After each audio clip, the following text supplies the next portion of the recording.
നിങ്ങൾ നാഴികയ്ക്ക് 40 വട്ടം പറയുന്നുണ്ടല്ലോ അലീനെ പിഴച്ചുപെറ്റതാണ് പിഴച്ചുപെറ്റതാണ്. ആരെങ്കിലും നിങ്ങളെപ്പോലുള്ള ഏതെങ്കിലും ഒരു നീച സ്ത്രീ പ്രസവിച്ചു എന്ന് വിചാരിച്ചിട്ട് ആ കുട്ടിക്ക് ഈ നാട്ടിലും സമൂഹത്തിലും ജീവിക്കണ്ടേ?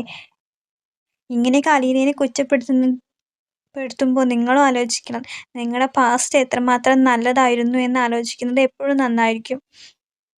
നിങ്ങൾ അലീന ഈ 22 വർഷം അവൾ ജീവിച്ച 22 വർഷം ഒരു തെറ്റും ചെയ്തിട്ടില്ല.